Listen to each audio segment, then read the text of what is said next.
Yeah. How's that? Can you move that closer, you think? You want me to? Yeah. How's that? Do you feel good about it? I feel good about it. Yeah? I feel nervous because I don't talk to you that much. Well, I mean, do you... And now we're talking, but Yeah. with all kinds of equipment. I know, but do you have people that you actually talk to a lot? I mean, do you have people that you sit down and talk to for an hour? I mean, is there time for that in our lives? Not anymore. And I don't like talking on the phone. Really? No one does anymore, it seems. What is it? That is the first 100 episodes of WTF on a DVD. But there's no artwork on it. There is if you hold it to the light right. It's in there, I think. Oh. Isn't there? Yeah. Yeah, there's a lot of interesting artwork in the black. In the darkness, there are things. I see what you're going for. Yeah. What's going on there?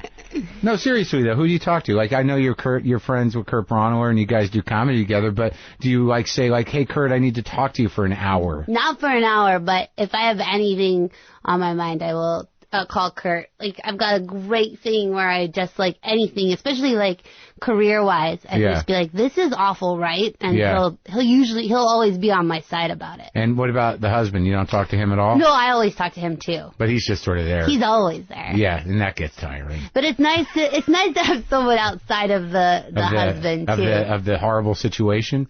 Oh, man, I wish it could be. Who's this Jessica? I didn't know you had a girlfriend. I got a girlfriend, yeah. I've had her she's been around for a while, a few years. Really? Mm-hmm.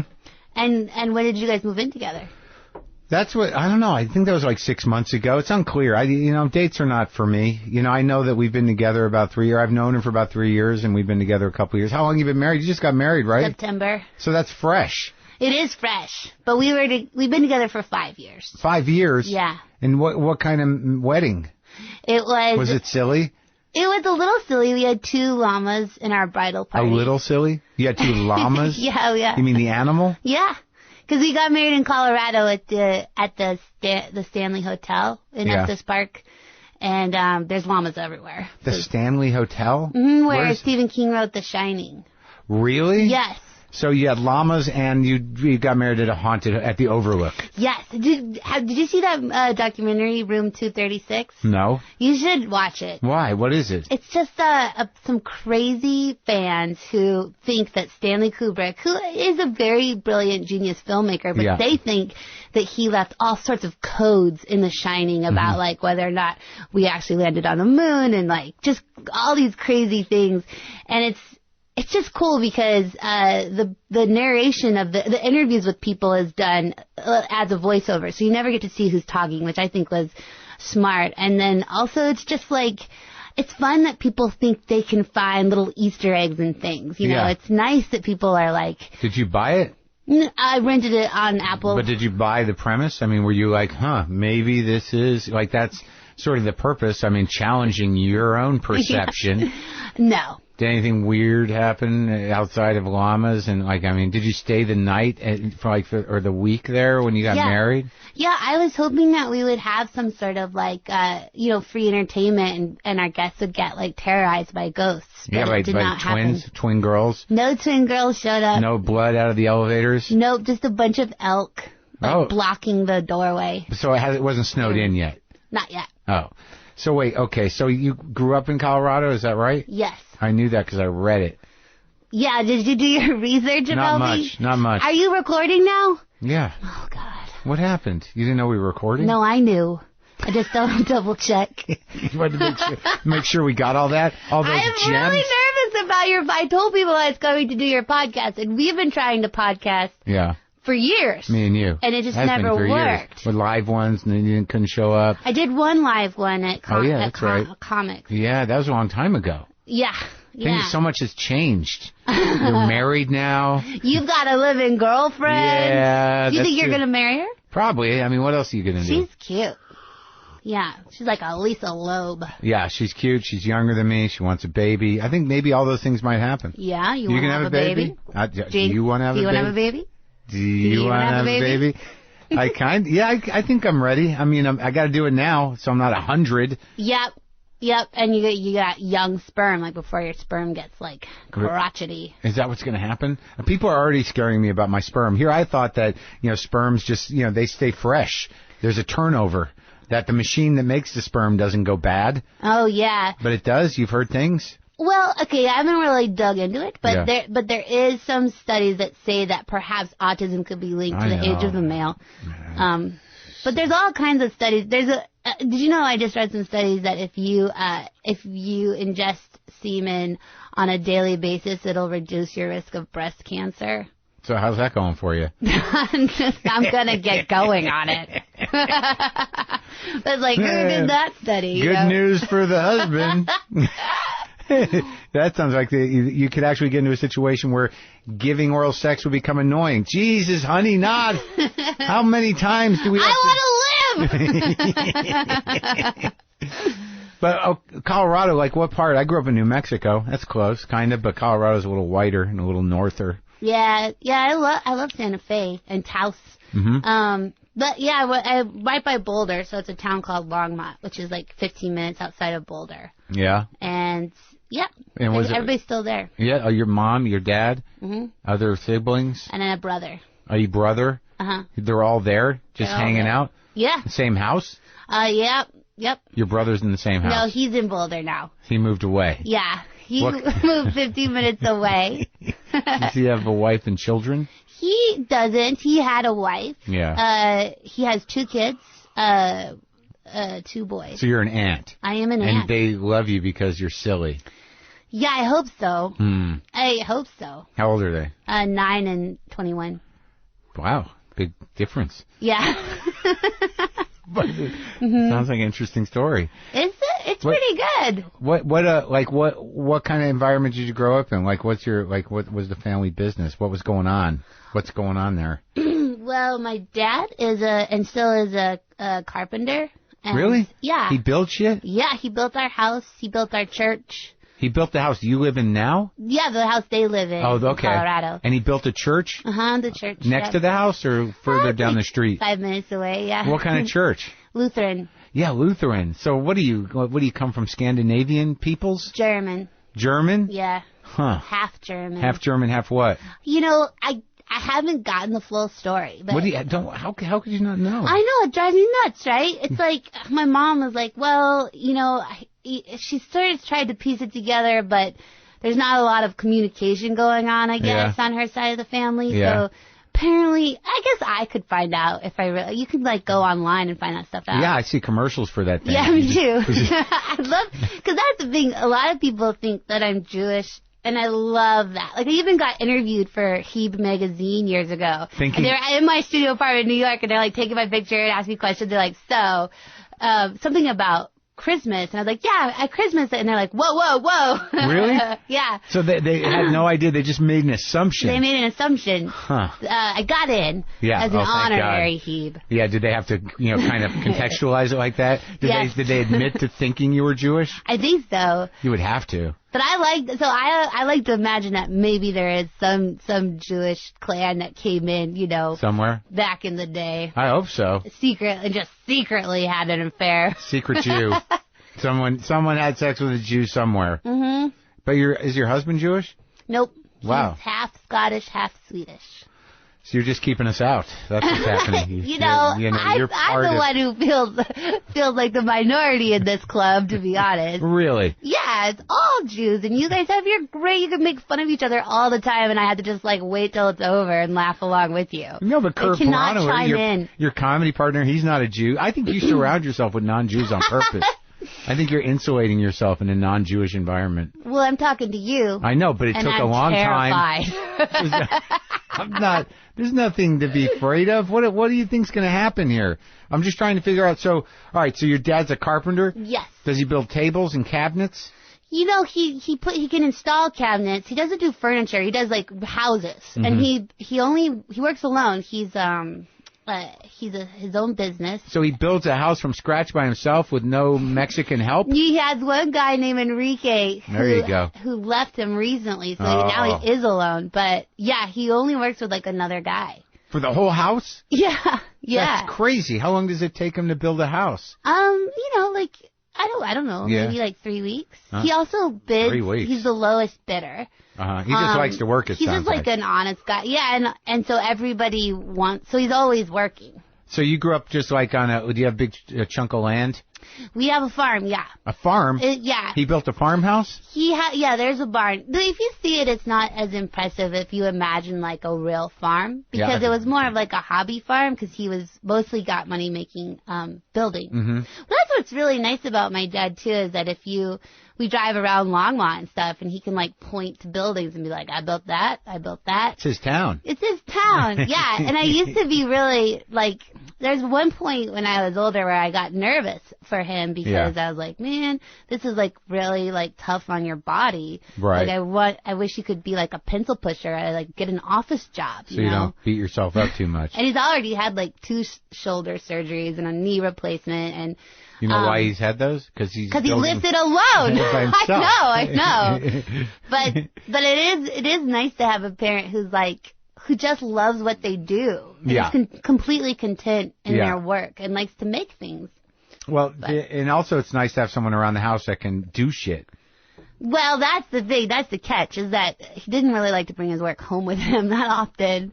So things would take time to get fixed. And he built our house, but like I remember being in kindergarten, 1st grade, 2nd grade, 3rd grade, with just like sheetrock walls in my bedroom. And like, no, he just like did not want to deal with it. Because he was busy building a house for somebody else. Yes, the house is still not done. There's still pieces of it that are unfinished. Well, did you have animals on the farm? Was it a functioning farm? Yeah, we had cows the cows would come, and they would all be female cows, and then we would rent a bull, and the bull would impregnate them, and then when they'd have calves. You'd have a bull that you'd come in just for like a couple hours. You'd have a bull come bang your cows. Yeah. And then you'd wait it out. And have some calves. Cute calves would like suck on your whole hand with their tongues. Really? Yeah, it feels amazing. Like, like sandpaper, but it's like your whole hand's enveloped in it. And what'd you do with these cows? Well, so then they would grow up, and then we'd sell them all back for profit to like a slaughterhouse, who would then feed them like corn. Yeah. And make them taste delicious. Yeah, did you? But you never got attached to. There was no old Yeller story or something like that's my cow and. Yeah, I would name the cows. That's a no-no, sing right? To them, like when they'd come for hay, I would sing like dinner theater. Really? Yeah. Like, you remember what songs? Like Cole Porter? What are we talking? I would make them up, most likely. You'd make up dinner theater songs for cows? Yeah. This was probably your first comedy show, I'd imagine. It was. Yep. And they would. Did you really? Come on. I did, actually. You sang to the cows and you named them. So was there crying? Did you understand the agricultural food chain at that age? Did someone have to explain to you that these cows are going to be fattened up and killed for food? Well, I learned it because one cow named Bella had a hoof disease and she got shot. My dad shot her. And then I came home one day and the whole freezer in our basement was just stuffed with unmarked butcher meat. The meat from the butcher. And it was Bella, and I was like, and we had to eat her all winter, and she just didn't taste good because she wasn't corn-fed, so she was hay-fed. Yeah. And it's not delicious. It's like stringy and unflavorful. Oh, really? Yeah. So you kind of know the meat racket. You know what makes a good steak. I know it makes a good steak. I don't, after being around cows, and this will probably disappoint a lot of animal rights activists and vegetarians, but cows are so stupid. Yeah. They would just like get lost. They would like get lost in a hole in the fence, and then they like just don't know how to get back in. Yeah. And when I would sing to them, they were just like blank stares, like just like eating hay, like just like no personality. Not a dent. Like, oh, they're soft and furry when they're young. They're perfectly like gentle creatures, and they're walking sacks of meat in my mind. Like, they are there to be eaten. And there probably is some, like, aliens somewhere that are, like, smarter than us that are probably looking at me like a walking sack of meat, and that's fair. Yeah. Right. I get it. So, it's like, they are dumb. And it's sort of astounding how stupid they are when you, like, drive by them. I mean, I didn't grow up with them, but any time I've spent with a cow, they're just, like, nothing there. They're just oh, my God. Yeah. But is that just the nature of that animal, or I don't know. They have 4 stomachs. I mean, they really are just about processing. I mean, Ferdinand the bull. I mean, there's lots of stories with cows that are real sweet. Yeah. And they're smiling cow pictures. Like on the cheese, you know the cheese that you get in the East Coast? Yes. What is that? What kind of cheese is that with the cow with the thing in his nose and he started smiling, you know, little cheeses? What I don't know. I don't need. Oh, Bell? Yeah, Not maybe. Bell cheese? So it's close. I Blue think Bell? it's maybe. Yeah. I just remember it. But, all right, so did your dad shoot this cow right in front of you? Or No. God, no. Come here, kid. I want you to learn something about life. No, it happened while I was gone. And that's how, but I didn't know you could eat a cow with hoof and mouth disease. Oh, yeah, no, I don't know if it was hoof disease, but something was wrong with her hoof and she couldn't walk. She couldn't walk to get her water. So, right, well, then she deserves it. Yeah, I guess so. Now, don't make me feel sorry for them. That dumb cow who can't walk. She deserves to be food, Bella does. I think in general the animals all let me down because I didn't have friends around nearby, so I tried to make them my friends, and they really could not meet my standards. No, I mean, you're an intelligent person that requires some attention. Thank you. Yeah, look at me when I'm talking to you. Cow's not going to get it from a cow. No. But all right, so what'd your mom do? What'd she do in this small town situation where your dad built a church? She had a few jobs. She worked for the risk management at the school for the school district, so sort of like HR. Oh, I would say. Yeah. And then she did another job, a secretary job for the city. Are these fun people, your parents? Yeah, they're fun. They're nice. They're when you come over to dinner at our house, they're gonna chat. The conversation's gonna be easy and nice. They're polite people. Yeah, they're polite and they're fun. I'd say they're pretty fun. Well, the Lutheran thing was that a thing? Did you grow up with the thing? Definitely. Yeah. Oh yeah, I was confirmed and baptized. And what makes it different than other flavors? Because I mean my only reference for Lutheran is Garrison Keillor and his show. What is it? The Prairie Home Companion. Yeah, that to me though. I just listen to him make jokes about Lutherans, and I'm like, oh yeah, the chosen frozen. Yeah, yeah. They're all sort of quiet, passive-aggressive people that are a little bit defeated in their disposition, but pleasant. It's true. Yes, it's true. It's like the church. Our church wasn't very big, and sometimes it would grow, and then sometimes it wouldn't. There was just sort of get the message out there, but it wasn't we're going door to door, y'all. It was just it is a quiet religion in that way. But it was relatively lenient, right? It wasn't crazy. Was there hellfire and brimstone and scary stuff? Not really. I remember there was a point, when I was a teenager and I was dating, my first boyfriend didn't have religion and he was into, Wicca. He was into Wiccan stuff. And I remember there was no Jewish people that I knew either. Sure. But this was the first person I knew that was not, into sure, Wicca, Christian. Jewish. Yeah, I know. Same. No, but I mean, sorry. I just wanted to make that. No. But anyways, the pastor was telling the usual sermon about getting the message out and having everyone, accept Jesus into their lives. And then sort of to me, I was baffled that Jesus wouldn't like this boyfriend I had just because he didn't believe in Jesus. Right.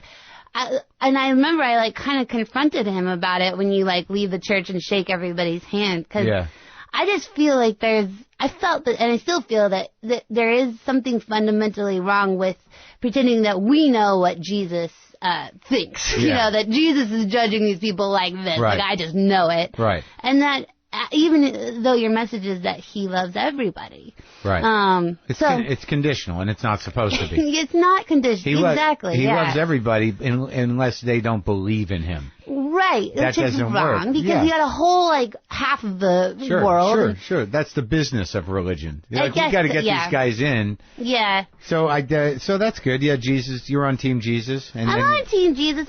I think that, I just don't think that Jesus judges people the way man does. Did you ask your boyfriend? He's better than a man. Yeah, he should be. He should be. He's the Son of God, and we have high expectations out of him. He took a pretty big hit for everybody. He sure did. Don't you forget it, Mr. Maron. Hey, I'm a Jew. It's not on me. Is it though? You guys can do what you got. No, it's not. That's a myth. The Romans did it. I'm not saying we weren't there. But did you say anything to the Wicca guy? Well, like what form of Wicca was he? Just like what was his? He wasn't really into it. He just didn't have a religion at all. Did he have dreads? No, he was a cool guy. He was into indie music and like culture and stuff. And he dated a girl before that was into Wicca. So he's like, yeah, I think Wicca's pretty cool. He's easily influenced. Yeah. It sounds like you could have got him into the church if you would have set your mind to it. I guess. I think I don't. What were you in high school? Too much pressure. I was a senior in high school. So you're in this. I'm gonna call it small town Colorado. Okay. Isn't it? It is pretty. It's a suburb. It's a suburb of Boulder. It's pretty small. There's 2 high schools. Oh, that's big. Yeah. Not really. Yeah. How many kids in your high school? I don't know. Estimate. Like your graduating class. From my graduating class. Did you know everybody? I did. I would say there was probably like between 100 and 200 people. Yeah, that's in the whole high school. Or in our graduating class. That's pretty small. I think. That's pretty small. So, like, what was your thing in high school? Like, what were you like? What were you dancing to? What was I? The Cure. 100%. I went to their show twice. Yeah. I went to, there's a place on the hill in Boulder. I don't know if it's still there, called Ground Zero. And they would have goth night, and I would go. Yeah. With Cure t-shirts, Robert Smith posters. Oh, yeah? Loved the Cure. Dyed your hair black? Never really, no. I didn't really like the color black. I liked colors, and I still do. But so I loved the music. An unusual goth? Were you the exception? I really did not have any black to wear to Ground Zero. It was awful. They were like plaid pants. Yeah, but I always thought goth was sort of for sad people. You don't strike me as somebody who is ever sad, Kristen Schaal. Unless you're lying. No. Unless his personality is all fraud. No, I don't think the Cure is sad. That's the thing. If you really listen to it. Well, I didn't like all of goth. I just really loved the Cure, and I really loved Tori Amos. And those were my 2 favorites. Tori Amos? Yeah. I still love Tori Amos. You do? Passionately. I don't think she'd be happy about your views on cows. Oh, really? How do you know? You know her? No. Maybe Get her on the podcast. Who's the other one? Who do I confuse her with? Sarah McLachlan. Oh, Sarah McLachlan, no. She would not enjoy. No, I've pissed off a lot of people on this podcast with the cow comments. Of course not. But Tori Amos, yeah, you like her still. Oh, yeah. And what did you do in high school? Like, what was it? What were you doing? Were you like a nerd girl? Were you like part of the stage people? Were you at theater? Were you doing musicals? What I did forensics, which is speech. I did forensics. Yeah, like where you go around and you do like little. You can do debates. You could do oratory, or you can do like humorous interpretation. Did you do debates? No, I just took cuts, like 8-minute cuts of plays, and acted them out. So that was your way of sort of doing the drama thing without doing the drama thing. No, you do the drama thing. I mean, that was like hard. Yeah. You had to play all the characters. In the oratory. In the interpretation. Oh. So it was sort of dramatic. But did you make it? I did humorous interpretation. Uh-huh. Yeah. What was an example of that? I don't understand. Like, I would take like a Charles Busch play. Like, what's one of the things? Like Psycho Beach Party. Yeah. Or, and what you would do is you would just take a cut of it, like a scene, and then you would just act it all out yourself. Right. And do all the characters. Mm-hmm. So you're going for the laugh early on. You knew you had the gift. Yeah, I mean, people just kept laughing at me. But was there ever a point, like, when you decided to be a funny person, were you always funny, or were you, like, doing it to sort of, like, deflect anything? Did people always like you? Or was there at some point where they were like, you're stupid? I mean, I would say I was bullied in junior high. Yeah? But that's okay. And then I survived. I was told I was ugly in junior high by everybody. You were what? Not by everybody. Ugly. Just ugly. Like, ugh. Like, they were just like on the bus. This girl would just stare at me on the bus and be like, you're ugly. And I was just like, okay. And then like, I'd be in English class and there's like a kid behind me. He's like, hey, blowfish. You know, I was like, okay. And I was afraid I'd get beat up too. There was like a gang of girls that were older than me and just like bad girls. Like, I think like had like some problems at home. Yeah. Looking back on it, but I was just like, they might beat me up. Yeah. Just for being you. Just for like I remember I wore like a polka dot skirt one day and a Dick Tracy t-shirt, and they were like, don't ever wear that. I was like, okay. But then junior high ended and high school was much better. And high school was great. And I decided that I wanted to get, my senior year, I wanted to get in the yearbook as many times as possible. So I joined all the groups. So I could have my picture in each of the times. Like what are the like art club, peer mediation, newspaper, what else? Tennis. I think I did tennis, plays. I got nominated to Homecoming Royalty. Really? Yeah. What's peer mediation? Peer mediation is when you, like, if there's a fight, you can just, like, go and I have the skills. Like, let's sit down and let's talk about this guy. It's like, no, when you say that he's an asshole, you say you feel like he's being mean. I, like, tell them how to talk to each other. Did you actually do any of that? I did a couple, yeah. What are you, is there a task force? Are you called to duty? I mean, I was, like, at school, if there was, like, a problem and I could go in and I could help people out. How many people were in peer mediation? I've never heard of this thing. I don't know, maybe like 15 of us. I'll have to look at my yearbook. So is this something, is that a regular thing? I've never heard of that. So you guys, like, if there was a fight, they'd be like, is there anyone from peer mediation here to handle this? That guy has a knife. That kind of thing? Or no, I mean, if there was a weapon involved, then you'd have the authority. Yeah, and I think maybe they were understaffed at school. I don't know why we had to do their job. Invented this club. Well, maybe they thought, like, student to student, they might open up more than if, like, an adult stepped in. Yeah. So what'd you do for the paper? Did you write some articles? I did. I would write reviews on albums. Oh, really? Funny music reviews on Cure albums? All Cure albums? I don't remember. I think I must have written just a review on, like, Garbage. Because Garbage came out at that time. I don't remember, but I'm hopefully Garbage I have the album? Or Garbage in general? Garbage the album. Oh, okay. Garbage the band. Yeah. And how about, so, all right, Homecoming Royalty. What is that? So you're one of the side people? You're like, there was the King and Queen who you didn't like. You didn't like them, right? No, they were nice. Ugh. So then, she's so diplomatic. And then there'd be all the other people, the other couples, and you were in the other couples? Kind of, yeah. So, like, the band thought it would be... I was friends with the band, even though I can't play an instrument. The band people or the band at Homecoming? The band people, like... they need help. They need a different kind of mediation, right? They needed somebody... No, they were talented with their instruments, and they were a lot of fun. So I'd always sit with the band during football games. Yeah. And so they all decided to vote for me for... almost as a joke, but then it worked. I got nominated. But in any case, I couldn't get a date for Homecoming, even though I was on the royalty.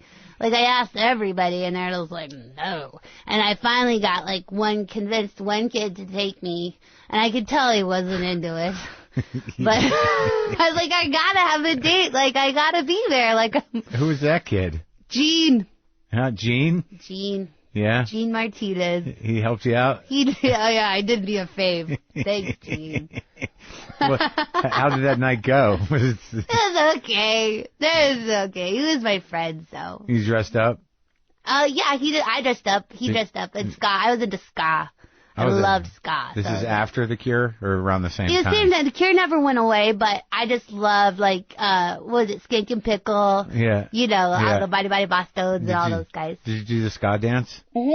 You could do it? I was a badass rude girl, yeah. Of course. Did you shake? It's easy. It's easy. Yeah, it's an easy dance move. I can do it. Yeah? Yeah, I think so. Maybe we can, what is it, skanking? Is that what it's skanking, yeah. It's really just like kicking your legs and your arms in a rhythmic movement. There's a groove to it. Yeah, you gotta have an attitude about it. Yeah. Did you cut your hair in a way for ska? No. Never did? I just kept it long and in a bun. Always.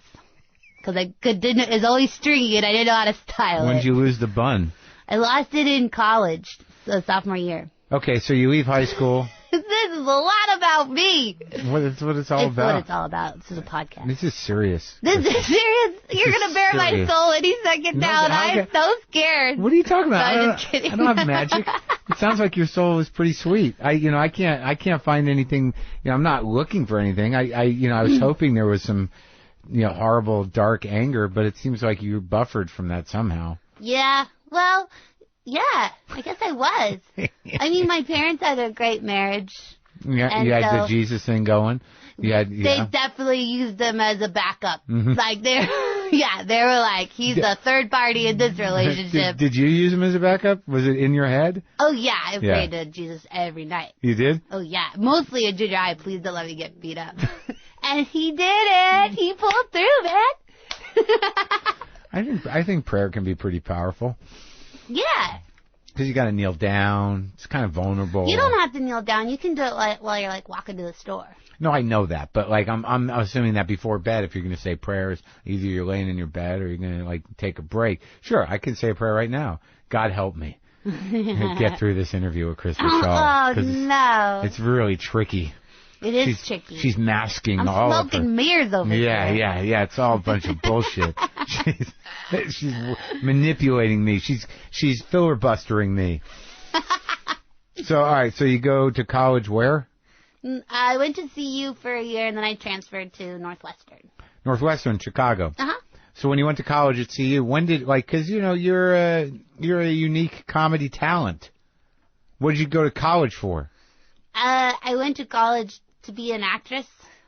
Right from the beginning? Yes. Okay, so you're studying that already. Yeah. But you didn't do it in high school other than the oratory business. And plays. I did a couple plays. So you did do the drama thing in high school? Yeah, I did. You did hang out with the theater kids? Mm-hmm. Did you sing? No, I can't sing. Really? Not well. Not enough to be paid. But no, but it sounds like you'd have one of those cute, quirky voices that is very in demand in musicals. I wish, man. I know. I would not be here. I would be on Broadway right now, just turn after turn. Was that the dream? I think so. I would have loved that. I would have loved to have been able to sing. When you start to do acting, like because I mean, I thought about it, and I took acting classes in college, but I mean, how did you see your career going? When you said, I'm going to be an actor. Mm-hmm. How did you picture yourself? I'm going to be an actor. I guess I pictured myself looking really beautiful with dim lighting. And just being like, don't walk out that door. Like, I remember looking in my mirror when I was little, like when I was like in junior high, and I remember just like trying so hard to like make this look like I could be in a movie. And it was like if I like squinted and like put my head down really low. So I had a lot of problems too, because I had major jaw surgery in junior high because my bite was so bad that they're like, you're going to lose all your teeth. So they did that thing where they broke your jaw and realigned it? Yeah. You went for that? Yeah. I was in braces for 7 years, and they're just like, listen, you're in trouble, and we got to fix this now. And then they're like, and also, we noticed you have a really tiny chin. We can fix that for you. The same people? Yeah, and I was like mortified. I was like, no, like I don't want anyone to know that I've had this thing and that I went and got plastic surgery. So I said no. And looking back on it, I really should have just said yes, because I'd never see those people again. Yeah. Well, no one's going to hold that against you. Yeah. But what do you mean? But what would they have done? Put a plastic one in there? I think so. I think they would have put some sort of piece and then screwed it to the tip of your jaw. Then I'd have like a nice full chin, to like catch my spaghetti on and stuff. But the braces thing, I had braces and I had a jaw problem, but I didn't go for it. They said that they offered that to me, the sort of breaking and realigning, because my teeth don't meet. Uh-huh. And I was like, I can't handle the pressure of having my teeth wired shut for fucking 6 months? It was in high school or junior high. How old were you? I was probably 14 or 15. Like right in the middle of the most difficult time in your life to fucking adjust and be, a person among people with all these bullies around. You got to walk around and eating through a straw. Yeah. Have on a liquid diet. Yeah. Not cool. Not fun. And then I found out, my parents are always like, I think, because your teeth keep moving through that time, too. So they think that the doctor sort of jumped the gun because he wanted to buy a boat. I think that's true about orthodontics or whatever it is. Yeah. And about dentistry in general. Because you just go into the dentist for a cleaning. I went for a cleaning once and they were like, we've laid out the 5-year plan for your mouth. And I'm like, look, I don't know how many years I got left. I don't need to do anything dramatic. See, but I think it is sort of a racket. I guess I'm happy I didn't get that thing, but maybe they were right because you don't want them to wear wrong. Because I've had some problems. Yeah, I mean, my dad's teeth are really bad, and I got his mouth. Yeah. So you get braces, and then they break your jaw. Yeah. And you're wired shut. Yeah, like I got permanent screws in my face. Did you have? Wow, I didn't want to tell anybody that. Oh well. There you go. There's the dark secret. Here it comes.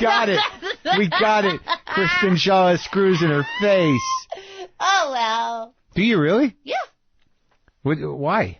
Because they broke my jaw. Oh, so they moved it and screwed it in its new, so that my teeth matched, even though they still aren't great. I thought that your jaw just sort of healed back up, but no, they got it. Oh my God! Did you have to wear the strap-on retainer and all that? I had to wear headgear. Yes. You had to wear headgear. Of course you did. Why should things be easy for you? No, I had to do. I had braces for 7 years. Oh my God. Yeah. All that food stuck in there and rubber bands. Yeah. And tightening. Yeah. And headgear. Yeah. So when I saw myself as an actress in the movies... It was without headgear? Yeah, it was without headgear, and it was dim light, it was like smoky, and I would just look in the mirror, and I'd put my chin, and like sort of, look in, and I'd be like, don't walk out that door. Yeah. So you're being sexy. You were an ingenue. Try. Yeah, I didn't know there was any other role. Right. So you were gunning for that. When you went to college, you were like, I just want to act. Yeah, I know, it's silly. I just knew I wanted to act. Yeah. And what kind of plays were you in? How'd you get cast? I mean, why'd you switch to Northwestern after Colorado first of all? Well, I wanted Northwestern first, but they turned me down because my grades weren't the best, or it was just I got rejected. So then I went to CU, and I was like 15 minutes away from my house, and I had a great time. But I was just like, I had fun there. But you're right near home. I was right near home. Where's the adventure? Yeah, exactly. So then I got my GPA up really high, and I reapplied to Northwestern. And they've got a good program for theater, right? They got a good program. But the thing is there wasn't any room in the theater department, so they accepted me in the performance studies department. What the hell does that mean? Exactly. It's like... Is that like peer mediation? No, but it's like adapting, novels. Like Mary Zimmerman was our professor. Yeah, I don't know who that is. Okay. You can explain it to me. Well, I like to learn. She did like Metamorphosis, which is on Broadway. So it's just taking stories in other forms and turning it into theater. So you had to write? You had to write essays and perform like adaptions of short stories. It turned out to be like more of what I actually do, but I was so mad being there because I just wanted to take acting class. When did you get to do that finally? Well, I just sat in on an acting teacher's class every day for 3 months until she felt sorry for me and let me in.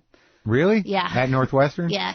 And so you stayed in that program the whole time, the adaptation program? Yeah, but I got all the benefits of the theater department. Really? I broke the system. Yeah. Did you act in plays in college? Yeah. What'd you do?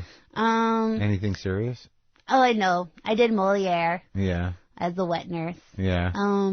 Not really. And then I did lots of comedy. Yeah. Lots of comedy. And I took classes at Second City, and as a team at Improv Olympic, I'd go into Chicago and while you were in college there. Yep. Mm-hmm. So that's where it started then. You're a Chicago person. Yeah, I like to think so. I didn't hang out. Like, I would go take the classes or go to the I.O. show, and then I would immediately go back to Evanston and study. So I never really got to hang out with people. But Jack McBrayer, I remember being a sub-coach once for my team, which was fun. Who? Jack McBrayer. Oh, yeah. Oh, yeah. So you got to work with him a lot? Yeah. I should know that, right? I'm sorry. No. So let's talk about, like, where it went after college, though, because I watched your stand-up special. Okay. Last night. You did? You watched it? I did. Oh, thanks. I know you wanted me to watch it. I did want you to watch it. I couldn't get through. I didn't know about all the 30 Rocks. See, I don't really do the research, but I'm glad I'm glad they teamed you up with him. That's a good casting. It was cool. I got to work with cool people. So that was really nice. It's a good show. Yeah. But like when you graduated college, when did you start realizing that you could do these comedic performances? Because I saw you early on, and it was sort of like, you were doing, theatrical things that were definitely orchestrated bits that would go on for like 10 minutes. One of them had to do a cake, I think.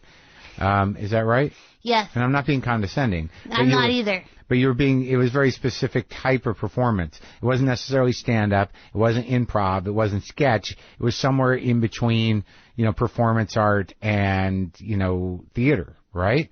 Yeah. Kinda? I think so. Yeah. Yeah. So when did you start doing that type of work? Well, I probably started in New York. So that's what I was saying. I think I said this on your last podcast. So I moved to New York after college, and it was so awful there. Like how? I couldn't get an apartment. I was sleeping on friends' apartments and couldn't find anything I could afford. I couldn't find a job. And it was just a really tough first, 3 months there to get into the city.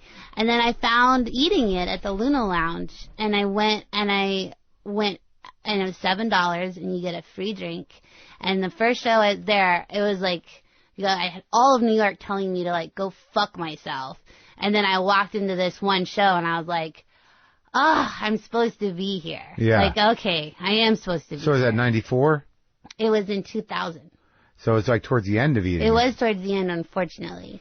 So what was that show that made you feel so comfortable? Well, it's you were there, and I remember you. I don't know. It's just I liked that comedy. I liked that you get a free drink if you paid $7 because money was an issue for me. But there was a lot of stuff going on there. It was a very sort of by that point, it was pretty well established and pretty popular. Yeah. And it was groovy people. Yeah.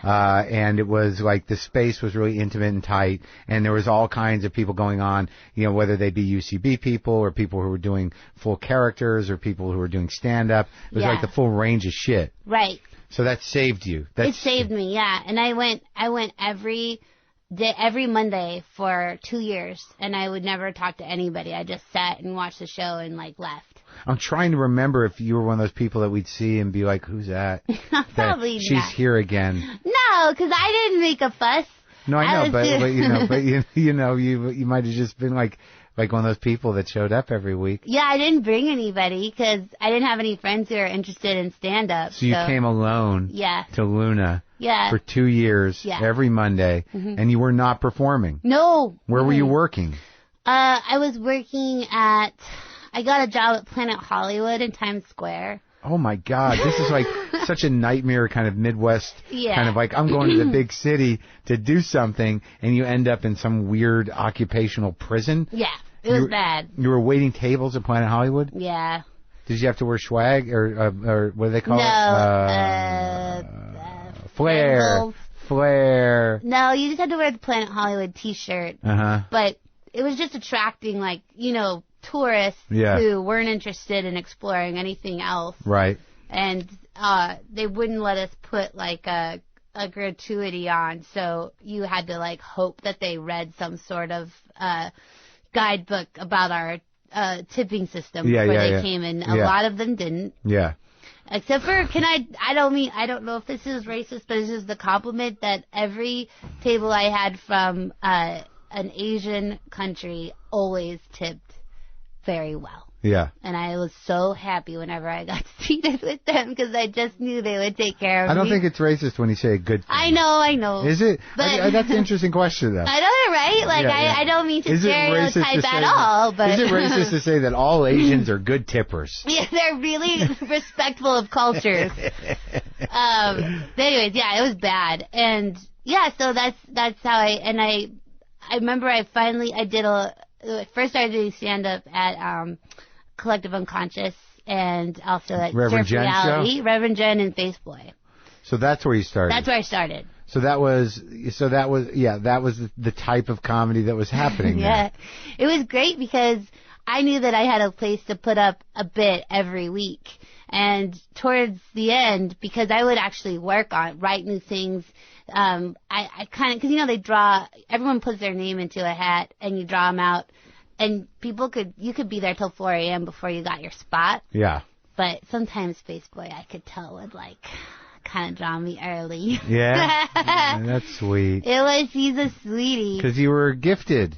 Well, because I wanted to. Some people use that time as almost like therapy. Like, just like, I remember a guy would get up and like be like, my dad's a dick, and let me just finally call him and tell him. And he like put the mic up to the phone up to the mic and like call his dad in front of everybody, and it was just like. Ugh. Well, that was it, because that whole tradition of certainly that room was like directly tied to performance art. It wasn't necessarily about stand up. It wasn't. Yeah. Yeah. It was about, taking these risks and making it awkward. But I imagine that you were doing pretty well sketched out stuff, right? Yeah, I was doing a lot of sketch stuff. Like that's the thing that I thought was interesting was that, and I'd read a lot of books and watched a lot of things about Andy Kaufman too.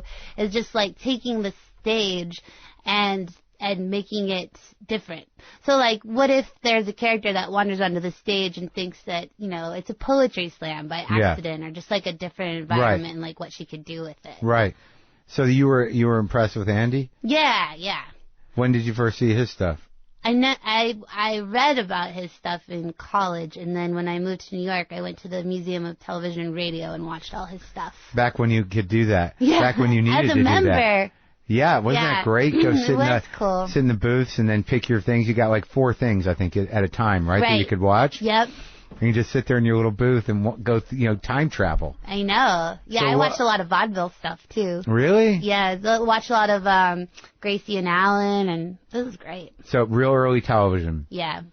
So you watched a lot of those old, very broad comedic characters. Yeah, but I said Gracie and Allen was so poetic. Like, it was great. like a play, and he would, like, step off the set, down off the set, and just, like, and George Burns would just do a monologue about Gracie. Yeah. Cool. And she'd come out, like, she was sort of dingy, but always had the good laughs. Right. And George was the straight, kind of almost cranky guy. Yeah, but he was the father figure. Yeah. And were they some of your favorites, those two? I loved them. I loved Nichols and May. Yeah. Those were my favorite. I didn't find any Fanny Bryce, so I probably I didn't. Do people see compare any you to her? I guess like old people. No, nobody does. And I bring up Fanny Bryce all the time to Blake Stairs. Really? Yeah. Because I mean, I think that there's a sort of similarity there. Yeah, I think so. I mean, I don't do a ton of different foreign accents and make fun of people's race. But and she does music, though. She did early on, yeah. Kurt got me a record but called she was Baby sort of, Snooks. Oh, yeah? Where it's just like violent. Like the dad just like beats her. Shut up, Baby Snooks. And it's a Fanny Bryce riff? Yeah. But I guess she was a lot of personality. Yes, big personality. And so the Andy Kaufman stuff, what'd you watch? I watched the special. The Carnegie Hall special? Yep, I watched that. I watched, I think I was able to see his TV special, too. Yeah. So and then, like, SNL spots. So that was sort of like the direction you were going with your stage performance. Yeah, that was the inspiration. And that's sort of like, I think that when you started, when did you put together your first sort of full show? My first full show, probably when, at the beginning, I did something at the Manhattan Theater Company called Huzzah and Bird. And that was just like a series of sketches. Just you? Just me. And I remember I finally got some stuff on tape, too, after working at, Surf Reality and Collective Unconsciousness and then getting together like a half-hour show, and then I was able to tape it and then finally get it taped to Jeff Stinger. So after 2 years, he could see a tape, and I could finally do some spots at Eating It. I think I did 3 or 4 spots at Eating It. I don't remember seeing you there. Maybe I was gone already. When you might have been gone. I remember I did the last show at Eating It, actually. Was that before or after 9/11? Like, I feel like, because I left in 2001, maybe it was still going I can't remember when it stopped. I don't think I was in town when it ended, though. I think it was after 9/11. Yeah. Because so it was like, so it probably closed shop in like 2002. Did that guy who's writing the book call you? Nope. Some guy's writing a book on that. I heard. You did? I heard he's writing a book, and I heard he's a young kid, so he wasn't there, so it's funny to hear him, like, ask questions. Columbia. He's at Columbia. Yeah. Yeah, he's been, like, I get calls from him, like, once a week. Hey, can I ask you a couple more things? I feel like I'm helping him shape it. It's like, you should write that book. Yeah, but I don't know. There was a lot of camps of thought down there. So how did your sort of career take off? I just kept doing stuff. And then I just kept going up. But they loved you, and didn't you do the Edinburgh, the Fringe Festival and all that stuff? Yeah. I think my career really took off when I got together with Kurt and we formed the Hot Tub Show. Really? Yeah, because I remember going to, like, I would go to, what's that show? Invite Them Up. And I didn't know Holly, I didn't know Eugene that well. And I just would go and watch the shows and just be like, God, I would love to go up in this room. And so I would wait. And then we started the show, and I remember I would just wait till the end of the show, hang out, and then, like, catch Dimitri Martin on his way out and just be like, hey, man, like, I have a show, Yeah. Hey, Eugene, I have a show. And then Eugene does my show, and then he's like, do you want to come do my show? And then after that, you're inviting other people with shows to do your show, and now you're getting invited to their shows. So you guys were that was the beginning of all that. That after Luna sort of shut down, right, Eugene and Bobby did Invite Them Up, right? Mm-hmm. And that was at that bar, what was it called? It was called... had the Casbah or something weird like that. Invite Them Up at the... oh my God. Yeah. I can't remember. It was on 11th Street. I remember, yeah. Yeah, and it had that stage. It was elevated a little bit and sort of in the corner. Yeah, it was perfect because it was separated from the bar. Right. There's nothing worse than doing a show with a bar right next to the stage. Because by the time all that stuff really started to take off, all the post-Luna stuff, I was out here already, and I would go back, and people would be like, you want to do my show? There's this other show happening. I'm like, how many fucking shows are there? Yeah, and then Liam McEnany was doing his show. Mm-hmm. And then that just sort of, but I guess you guys were sort of at the beginning of that. Yeah. Really? Yeah, we were riding that wave. It was great. It was like it was the post Luna explosion of alternative comedy shows. Yes. And I would say that it was definitely inspired by Luna for sure. Right, but there were so many of them and that sort of became it. That I think that sort of defined Rafifi. That's it, Rafifi. Yeah. That's the club. Yeah, because Rafifi could Invite Them Up on Wednesdays, and then it would do another, Nick Kroll and Jesse Klein show on Thursday. And, every night of the week someone was doing a show somewhere in the East Village. So that's really what happened. See, I missed all that. Like, I'm like the old generation. Yeah, you are. Okay. That's true. You went to L.A., I guess. Yeah, I did. Yeah. Once Luna shut down, I left, and all you kids... started doing your little shows everywhere and getting famous. And we had a huge coup, too, because I don't even know, like, David Cross has always been helpful, and he did Hot Tub. Yeah. And then... Where was Hot Tub? It was at the People's Improv Theater. Uh-huh. That was our first venue. The Pit? The Pit. That's not an easy room. Yeah, it was pretty nice. It's weird. It's like there's the tiered... sort of... There was, yeah. Well, it's different. They moved. But the old Pit was like... Yeah, it was like a little gladiator. A little bit. Yeah. It was small. Yeah. Yeah, but there was a curtain. That's the thing. If you want to do something other than stand-up, and you can make entrances and exits, without going through the audience, it's exciting. But I think that's also, like, an indication of... that whole generation of comedic performers, you guys all built relationships. I mean, you do Bob's Burgers. Yeah. And you do a lot of, and the Flight of the Conchords. I mean, it seemed like that crew, sort of integrated itself into a lot of the television and stuff we see now. That is it, because y'all kind of knew each other. Yeah. And everybody was sort of hanging around. Yeah. It's really fun.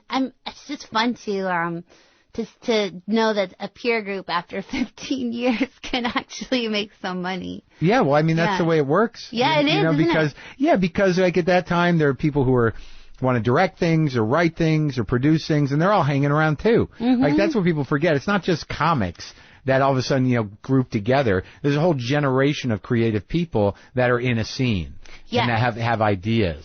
I know. That's why when Eugene said this, it's so true. It's like when people are like, hey, man, I'm starting out in comedy. Like, what do I do? What's your advice? And it's the best advice, but they hate it. He's like, 10 years. I keep working really hard for 10 years, but it's true.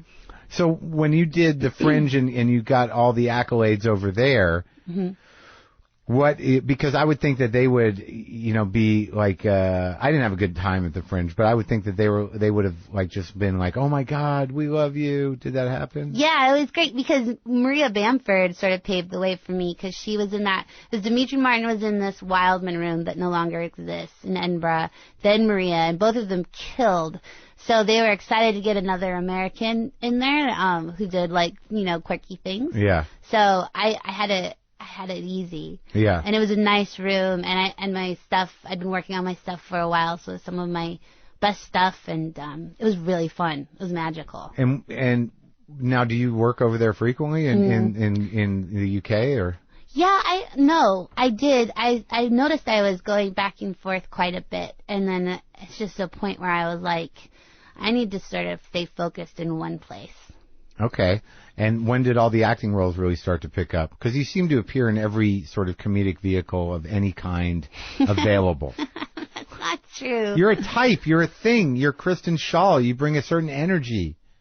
Well, I'm casting right now. We want that energy. Oh, you do? We want the Kristen Schaal. That's funny because I've heard there's been breakdowns where they ask for a Kristen Schaal type, but they don't ask me to audition. Well, what do you think that type is? I don't know. I would hate to give it a type. I would hope I could be more than one type. That's the problem. I think like doing Fly the Conchords and playing like the stalker character and stuff, it's like she's manic and a little crazy coming out of that sweet face and voice, which is good. Like I like that I can do that, but you're still holding out for that ingenue part? No. Where you can look down. The ingenue part's incredibly boring, I've realized. But I guess so. When did that all start to happen? Oh, right. Do you feel like you're typecast at all, or like, do you approach everything differently? I mean, because the part on Fly the Conchords is very specific. Yeah. But then you show up in other things where you're not nuts. Yeah. But you're just full of like a childlike wonder. I think I started, Fly the Conchords blew all the doors off. Like, all of a sudden, I could, because I couldn't get auditions for anything. And then all of a sudden I could. Because you were defined. Because you were like, she does a thing. Oh, no, because no one knew who I was. And you can't get work unless they know who you are. But I think they're hiring you for you. That you're a comedic personality. Yeah. Okay. You're a specific comedic personality. I'm not going to say what the attributes are, but I mean, they know like, Kristen Schaal could do this. I could do that, and I want my reputation to be that I will do and try everything when I come to a set or a job. Like whatever the joke is, I always think it's a good idea instead of like reading it and being like, this isn't funny, I'm not going to try it. I think it's good to just like try it and make it work. And if it doesn't work, then you do it. But I've witnessed a lot of actresses just be like, no, I'm going to try this. It's not funny. Well, have you ever had a situation where you got yourself in over your head or it didn't work out or you were like trying something and it was like, no, can't do it? Not yet. So are you happy with your special? Yeah, I am happy with it. It was received incredibly mixed. I just heard that Comedy Central was not happy with the fact that not a lot of people watched it. But they aired it on a Monday night at midnight. But also, it's a weird special. It is weird. And I'm grateful that they let me do it. Yeah. Did you self-produce it? No, they produced it. Comedy Central. Now, was that something you were looking to do, or did they say, do you want to do it? Oh, no, I pitched it to them. Yeah. I pitched it to them like it took a little over a year, if not 2 years, to convince them. Because I wanted to do it live at first. And they said no, of course. I think it was shot really well, and there was a lot of close-ups that I really liked. I liked the way who shot that? Well, John Lee shot the behind-the-scenes stuff, and then their guys shot the regular stuff. Yeah, I forget. So you were part of a series that they were doing of 1 hours at the Fillmore. Yeah. I performed at the Fillmore. So you basically, it's sort of like, what do you want your set to look like? That's how they mix it up. Yeah. So you come with this sort of conceptual idea to do, straight up, what you do, sketches and stand-up pieces, and then it just breaks apart in the second half. Yeah. And it was weird because watching it, I got some laughs, and I found it very compelling when the stage was empty. Yeah, me too. Like it's just something like it's something you see on B-roll. Like before the act starts, there's just sort of that weird because the space is cool, the Fillmore. But when you walk off stage and then you just let it sit there, and that shot in and of itself, that you've left the stage and then you just let it sit there for a while. Yeah. I'm like, that's great. I'd like to see about 10 more minutes of that. Yeah, me too. And then Kurt does his thing. And at first, so the device where you keep fucking up the word. Airplane. Yeah. And then you get frustrated, and then you act all that out, and then you just fucking lose it. And then you come out, and Kurt comes out, and he does the bad crowd work. My question is, in doing that, like in knowing that, I could feel that, that you were honoring yourself and also honoring that tradition of Kaufman and doing, calling out the audience on their expectations and using them a little bit. I mean, you had to direct them a bit, the audience. No. Not till the end. When you told them to leave? Yes. That was the only time. So all those reactions are real. So when you split that first time, when you fucked it up and you just let them sit there, that was real? Yeah. How'd that feel? Great. It felt great. So that was the thing. I wanted to, because Comedy Central does these specials like for decades, right? Yeah. I don't know, and they're so iconic. Yeah. But nobody's ever tried to like turn one on its head. Right. So I was like, let me turn one on its head. Like, let me stage a live bomb. Like, let me let me pull the curtains back and show how delicate comedy is. Right. And how when it's done well, it only takes just a tiny thing to make it break apart. Right. And also just let me play with people's expectations. And then when they wouldn't let me do it live, I rethought it again. So I was like, okay, well, they're obviously going to know that it's staged. As soon as it's going to be clear when you go out the second time. Yeah. Right. And so I'm like, well, let me figure out just that moment where it does look real, and I just wanted people at home to be watching it and to have a second where they would just be like, did I just see that? Right. Did that happen? What was that? There was definitely some of that. But more than that, at the end where, I'd seen you and Kurt do the horse bit before, and it was annoying then. Sure. Yeah. But that's what you want, right? I'm not misreading that. That the repetition of it is, it's either going to become hilarious or it's going to become profoundly awkward. Yes, definitely. That's that's what's great about that bit. And we also wanted to make sure we recorded that bit, forever and put it away forever. But there was a sweet moment. I was hosting Hot Tub when it aired, so I would. Just between acts, I would check the Twitter feed. Yeah. And, people would just be like, taints, your grandma's eye, and then all of a sudden it just got quiet and nobody was tweeting anything because the bomb was happening and it was such a great moment because you mean at the second half? Yeah, the second half. Because you didn't bomb. You did your job the first half. You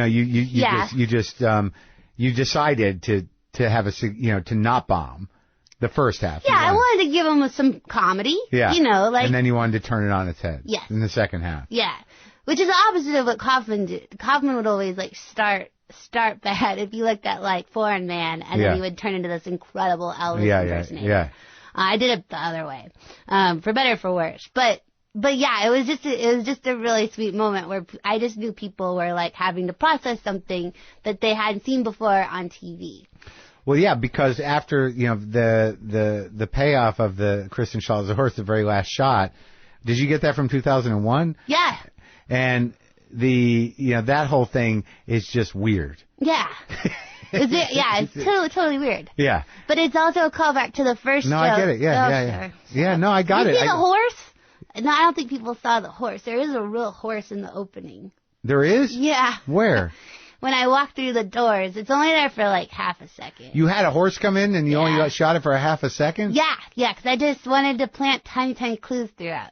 Oh, so you're doing the Shining thing. I guess I was a little bit. But yeah, that's... Now I got to go look for the horse. Yeah. I didn't register the horse. How do I not register a horse? Is it really that hard to notice? I don't know. I was surprised more people didn't notice. But So do you go to comment boards? Do you go? I looked online for a little bit, and then I was genuinely surprised. Like, a lot of people, this is the thing. You want to make something like this because there's going to be people out there. And John Lee said this too. Like, if I was in high school and this came on, I'd be like, that's awesome. Like, I've never seen that before. Right. And there's going to be some people that are like, that's cool and it's so weird. I like that. Like, and maybe like, or even like, that's cool, but she didn't do it well. Like, oh, great. Well, do you have a better way to do something, like off the wall? Let's see it. Like, I want to inspire that in people.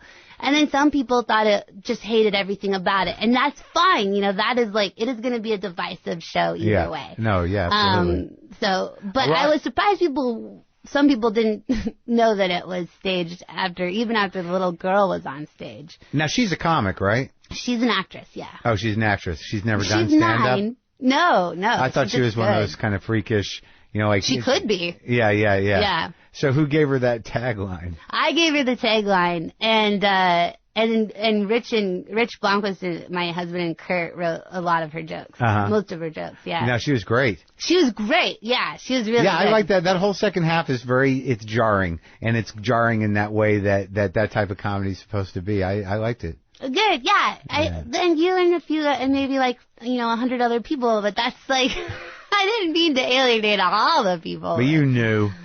Well, I knew it. I knew it would not be. So, but people could hate the special if it was basic stand-up. So it's like they're gonna hate on it no matter what, and they're gonna love it no matter what. Well, people online are generally haters. I know, but that's the only connection. That's the only thing you have, isn't it? No. No, really? I just go out and take a poll. I think that the people that support you when they feel compelled will email you and that's okay. I don't need that. I feel good about it, and I'm glad I got to talk about it with you. Well, thank you for coming. Thanks for having me. I'm glad we could get together. I think we had a nice talk. I do too. I feel less. You're very disarming. I am? Yeah. My eyes watering because I use this